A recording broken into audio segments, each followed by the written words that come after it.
Before configuring the GS4 drive for Ethernet IP, you'll need to install the optional Ethernet IP COM card.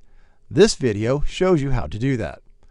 There's only 3 things we need to tell the drive to configure it for Ethernet IP.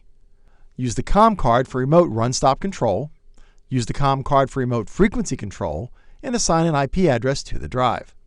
Here we go. Use parameter 3.0 to tell the drive to use the COM card for remote run-stop control. Second, use parameter 4.0 to tell the drive we want to control the frequency remotely. And finally, we just set up the IP address of the COM card to be compatible with the network the drive will be on. I'm using this USB to Ethernet adapter to create an extra Ethernet port on my PC because the PC's built-in Ethernet port's being used for something else. You will usually use your PC's built-in Ethernet port. This Ethernet port I'm using has these settings. So to make my GS4 drive compatible with that, I'll enter these values into these parameters for the IP address configuration. Remember, this IP address is compatible with my network. Your IP address will probably be different, something that's compatible with your network. Make sure the mask is correct, and I'll set the gateway to 0 since I'm connecting directly from the PC to the drive. Now, if you're uncomfortable with all this IP addressing stuff, just go find your local IT guy. He'll know what to do. Now, could we have set the drive for DHCP and let the system automatically assign the IP address? Sure, but that allows the system to dynamically change the IP address whenever it wants to, which can make things really difficult for you. So we strongly encourage you to use static IP addresses on your GS4 drives so you always know the IP address of your drive. Now, this is important. We just entered these parameters into the drive. The COM card has its own set of registers that need these values.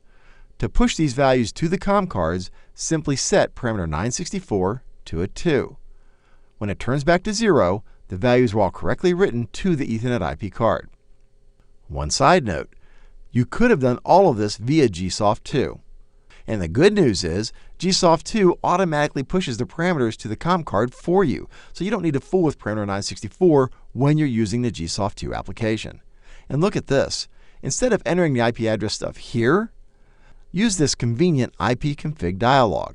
You instantly see the drive's firmware version, the COM card type, firmware version, and IP address. Switch to this tab to change the COM card's IP configuration. This dialog makes it so easy to see exactly what you have and to change the IP configuration. The drive is now ready to talk to your system via Ethernet IP. And all we did was install an Ethernet IP COM card, tell the drive to take run-stop commands from the COM card, take frequency commands from the COM card, and we set up an IP address.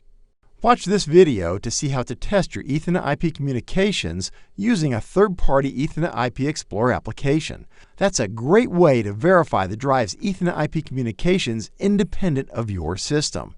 And it's also a great way to peek under the hood and see how Ethernet IP works. Click here to learn more about the GS4 drive.